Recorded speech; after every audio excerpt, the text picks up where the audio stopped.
सध्या राज्यभरामध्ये गुंड निलेश घाईवळ आणि त्याचा भाऊ सचिन घाईवळ यांच्याबद्दलच्या तक्रारी ज्या आहेत त्या मोठ्या प्रमाणामध्ये वाढताना पाहायला मिळतात. त्यातच राजकीय नेत्यांसोबतचे फोटो जे आहेत ते कालपासून निलेश घाईवळ आणि सचिन घाईवळचे सोशल मीडियाच्या माध्यमातून पसरताना पाहायला मिळत आहेत. आणि त्यामुळे आता सर्वसामान्यांना प्रश्न पडलाय की या गुंडांवरती वर्धाहस्त या राजकीय नेत्यांचा आहे का. आपल्यासोबत जे नेते शिवसेनेचे रवींद्र धंगेकर आहेत. तुम्ही कसं पाहताय, कारण का रोहित पवारांचे फोटोज, रोहित पवारांनी काल सांगितलं की राम शिंदे यांना तो मानतो, राम शिंदेचा जवळचा कार्यकर्ता सचिन घाईवळ आहे. त्यानंतर रोहित पवारांचे देखील फोटोज पाहायला मिळत आहेत. रोहित पवारांचे वडील राजेंद्र पवार, त्यांची आई, त्यांच्यासोबत देखील सचिन घाईवळ आणि निलेश घाईवळ पाहायला मिळतोय. बघा, याच्यामध्ये मी पहिल्या दिवशी म्हणतो की आम्ही सगळ्या राजकीय लोकांनी शहाणपणा घेतला पाहिजे. माझ्या असं आहे की आपण आपल्याजवळ कोणाला आपण मदत करतो, कोण आपल्याजवळ, तर आम्ही रस्त्याने जाताना अनेक फोटो काढतो, तो विषय वेगळा. पण तुम्ही राजकीय गुन्हेगारीमध्ये तुम्ही किती मदत केली, कोणी केली, ह्याचा तपास पोलिसांनी केला पाहिजे. मग रोहित दादा असतील, त्यांची ते शिंदे असतील किंवा चंद्रकांत दादा असतील, समीर पाटील, ह्यांचं पोलिसांना माहीत, त्यांनी एकदा जाहीर करावं की यांचं कुठपर्यंत आहे. आणि समाजाला कळण, जनतेला कळण. आता कोण म्हटलं मला रस्त्याने फोटो काढायचं, तर कळतं रस्त्याने आमचेही फोटो काढतात. मग त्याचा अर्थ असा नाही की आम्ही त्यांना मदत करतो. आता तुम्हाला माहिती आहे आम्ही रस्त्याने उतरतो, लाईन लागते फोटो, पण त्याचा अर्थ असा नसतो. पण एक्झॅक्ट आम्ही हे म्हणतो की हे कुठल्या पद्धतीने पोलिसांना अप्रोच होतात, प्रशासकांना अप्रोच होतात आणि ह्याच्यामध्ये त्यांची गुन्हेगारी कशी वाढवतात हे शोधतात. तर तुम्ही काल देखील सांगितलं की जर का योगेश कदमांनी जर का त्यांना हे दिलं असेल तर ते चुकीचं घडलेलं आहे, असं नाही व्हायला पाहिजे. तुम्ही योगेश कदमांशी बोलणार होतात, काही बोलणं झालं का? मी बोललो साहेब, हे आपलं ह्या ज्या पद्धतीने आपण दिलेलं असेल त्याची पडताळणी करून निर्णय आपल्याला घेतला पाहिजे. आणि शेवटी सिस्टीममध्ये त्यांना त्यांच्याच वडिलांनी ते सगळं स्पष्ट केलं, त्यामुळे आता त्याचं स्पष्टीकरण मी देणं योग्य होणार. तुम्हाला काय सांगितलं योगेश कदमांनी, मग त्यांची खरंच चूक आहे का, तुम्हाला अजून देखील वाटतंय का? नाही, मी का म्हणतो ह्याच्यामध्ये चूक झाली नाही झाली त्यापेक्षा पहिली गोष्ट, तो आरोपीला तो परवाना अदा केला नाही, त्याच्यामुळे तो अजून प्रशासकीय योगेश कदमांनी मंजुरी दिलीच ना, योगेश कदम जून महिन्यामध्ये दिलीच ना की पोलिसांनी दिलेलं सांगितलं आहे देऊ नका म्हणून ते रद्द करतो निर्णय. आणि पुन्हा एकदा त्यांनी परवानगी दिलेली होती ना त्याच्या अपिलाला. नाही, त्याच्या अपिलाला परवानगी दिली नव्हती. त्यांनी असं म्हटलं की ह्या काळात त्याच्याकडे काय गुन्हे का तपास करा आणि मग निर्णय घ्या. मग त्यांनी डायरेक्ट त्याला रिव्हॉल्वर द्या असं त्यांनी कधीच त्याच्यामध्ये उल्लेख नाही. अच्छा, तुम्हाला वाटतंय का, म्हणजे काल रामदास कदमांनी प्रेस कॉन्फरन्स घेतली आणि सांगितलं की योगेश कदम यांना संविधानिक पदावरती बसलेल्या एका व्यक्तीने सांगितल्यामुळे हा निर्णय घ्यायला लागलाय. म्हणजे तो संविधानिक व्यक्ती कोण आहे? आता लोक म्हणतायत की सभापती असणारे ह्याचे विधान परिषदेचे राम शिंदेच ते आहेत, असं लोकांमध्ये चर्चा आहे, विरोधकांकडून टीका केली जाते. राम शिंदे निलेश घाईवळला सपोर्ट करतोय असं तुम्हाला वाटतंय? तुम्हाला 2 दिवसापूर्वीच म्हणलं की राम कदम आमचे जे राज्य गृहमंत्री आहेत ह्यांच्यापर्यंत ही सिस्टीमनी फाईल जाते आणि ह्यांना कोणीतरी शिफारस करावं लागते. मी तेच पहिल्यापासून 3 दिवसापासून हे सांगतो की डायरेक्ट कदम साहेब त्याच्यावर रिमार्क मारतच नाही. त्याला कोण सिस्टीमने कोणी आणलं आहे, कोणावर विश्वास ठेवून द्यायचं, कोणी त्याची शिफारस केली ह्याची चाचपणी केली जाते. आणि त्यामुळं त्यांनी खाली पोलीस स्टेशनला पाठवलं की याच्यावर गुन्हेगार आहेत का, आहेत. तर पोलिसांनी अजून त्यांना हे नाही दिलं, से नाही दिला. आणि से नाही दिलं म्हणून त्याला लायसन अदा नाही झालं अजून. पण त्यांनी सांगितलं तर त्यांनी विचारलं की ह्याच्यामध्ये तुम्हाला आम्ही काय द्यायचं का नाही, किंवा काय अडचण आहे का, किंवा ह्याच्यावर काय रिमार्क मारला, अजून ती माहिती घेत होते. मग त्यांनी ऑर्डर दिलेली नव्हती, फक्त माहिती मागवली होती.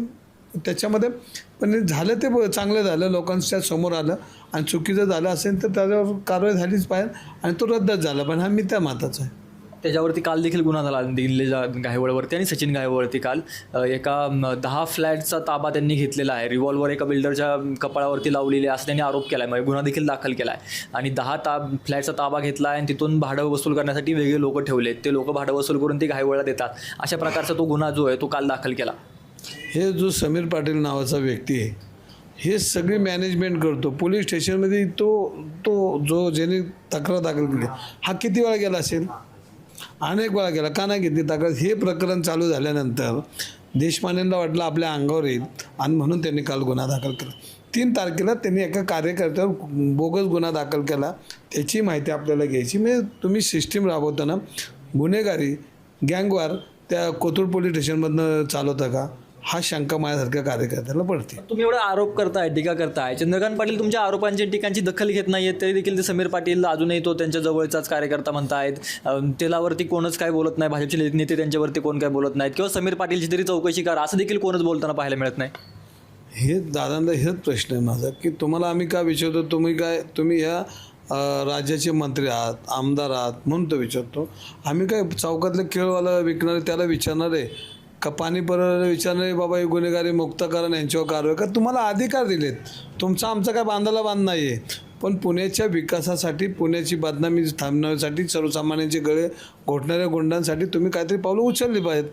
त्यांनी स्पष्टीकरण केलं पाहिजे, आणि त्यांनी जर स्पष्टीकरण करत नसेल तर ते लपून ठेवतात काहीतरी. पण तुमच्या मते हे आता तुम्ही महायुतीमध्ये आहे, तर तुमच्यावरती भाजपचे कार्यकर्ते तर वैयक्तिक टीका करायला लागले. तुमच्या मुलाचे फोटो गजानन मारणे बरोबरचे बाहेर काढून दाखवले जात आहेत की बघा ह्यांचा देखील मुलगा गजानन मारणे हा टोळीमधला गुंड आहे जो गजा मारणे, त्याच्याबरोबर तुमच्या मुलाचे फोटो. तुमच्यावरती वैयक्तिक टीका केली जाते, भाजपमधूनच केली जाते. तुम्हाला समज द्या असं ते म्हणतात की आज जर का नाही कळलं, आमच्या नेत्यांवर टीका करायला लागली, तर आम्ही शिंदेकडे जाऊन तक्रार करू की ह्यांना समज द्या म्हणून दंगेकरांना. मी काय चुकीचं बोलतच नाही. मी म्हणतो निलेश गावत टोळीला कोण सपोर्ट करतो, समीर पाटील कोण, याचं उत्तर त्यांनी तर माझं स्पष्टीकरण होईल ना. आणि त्यांचे कोण काय बोलतात त्यांना किंमत आहे का, त्यांना लाज वाटते का? मी कशावर बोलतोय, गुन्हेगारी बोलतोय. त्यांनी मला सपोर्ट केला पाहिजे ना. बावड्यासारखा 18 वर्षाचा पोरगा माझा राजशाही दादा असेल तर फोटो माझाही काढतात, माझे इथले गुन्हेगार आम्हाला माहिती असं का गुन्हेगार आहे. तुम्ही वैयक्तिक घेऊ नका, वैयक्तिकला तर मी त्यांना वरून पडलो आहे. तुम्हाला तर त्याच्यावर मी बोलन, ते दादांना मी एक दिवस होणार आहे, तो सवाल जवाब एकदा होणार आहे, तो तर तुम्ही बघणार आहे. त्यांनी तो वैयक्तिक मला लय त्रास दिला, तो विषय जाऊ द्या, पण त्याचाही हिशोब एकदा विचारावं लागेल मला. हा राजकारणाच्या पलीकडचा विषय. तुम्ही आमच्यासारख्या लोकांवर एवढा अटॅक करता आणि गुन्हेगारांना तुम्ही जवळ करता, तुम्हाला काय वाटत नाही जनाची नाही मनाची? तुम्ही एकदा स्पष्टीकरण द्या. आणि समीर पाटील मोकावाला मला म्हणतो ह्याच्यावर मोका लावा, कोणाच्या ताकदीवर बोलतो? अरे गुन्हेगार तो रस्त्यावर फिरणारा गुन्हेगार हा जर लोकप्रतिनिधीला म्हणतो मोका लावतो, तर हा कोण आहे? म्हणजे याचा अर्थ दादाची भाषा बोलतो. ह्याची जी स्टाईल आहे ना, ही दादाची भाषा आहे. तर दादांना आम्ही उत्तर विचारतो. दादा ते प्रमुख आहेत म्हणून विचारतो. दादा जर ते प्रमुख नसते तर कोण जातं विचारायला? चंद्रकांत दादांचा म्हणजे लोकांमध्ये अशी धारणा आहे की दादा एकदम साधे नेते, एकदम साधे पद्धतीने वावरतात. दादांना काय गरज आहे असं तुम्हाला वाटतंय की हे सगळे असे लोक आजूबाजूला घेऊन फिरावं लागतं? एवढे कोथरूडमध्ये वर्षानुवर्ष भाजपचा बालेकिल्ला मानला तो, दादांना काय असं वाटतं की हेही लोक आपल्याजवळ असावेत? दादांचा चेहरा वेगळा आणि दादाची वागणूक वेगळी. दादांचा चेहरा पुणेकरांना वेगळा दिसतो. दादांची कोल्हापूरवरून इथं राज्य करतो म्हणलं, दादा काय सोप्पा माणूस आहे का? सरळ माणूस वाटतो का दादा? हा तुमच्या दृष्टीने तो चेहरा बिरावर जाऊ नका, दादाच्या वयावर जाऊ नका. दादा कुटील राजकारणी माणूस आहे, तो काय सरळ नाही आहे.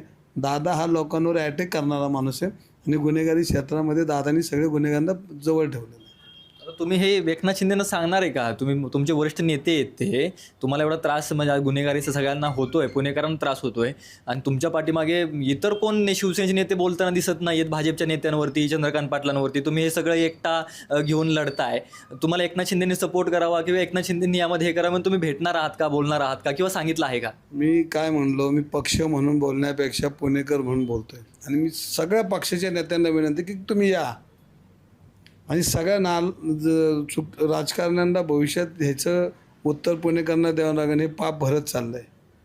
माझ्यासहित सगळ्या पक्षाच्या लोकांनी डोळ्यात तेल घातलं पाहिजे. भविष्यात तुमची पिढी तुम्हाला माफ करणार नाही, लक्षात घ्या. माझी काय दादांची माझी लढाई झाली तो विषय पार्ट आहे, पण पुणेकर म्हणून मला बोललं पाहिजे, नाही तर मला रस्त्याने जाता नाही मला लाज वाटायला लागेल की आपण काहीच बोलत नाही. म्हणजे आपण काय शंड आहे का पुण्यामध्ये काय बोलणार कोण नाही का? अरे तुम्ही बाहेर गावावर येऊन दादागिरी करणार पुण्यात?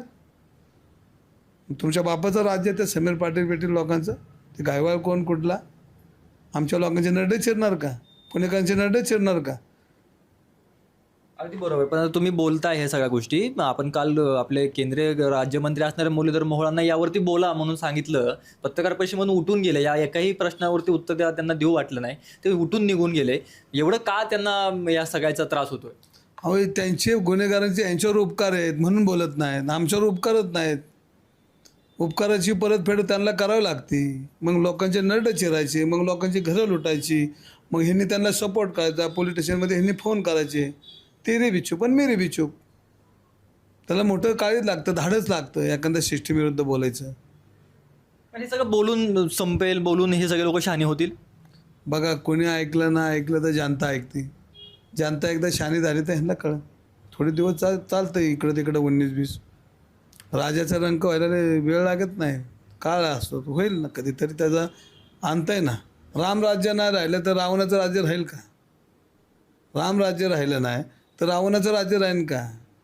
रावणासारखी जर यांची वागणूक असेल ज्यांची आहे त्यांची, तर ती राहील का?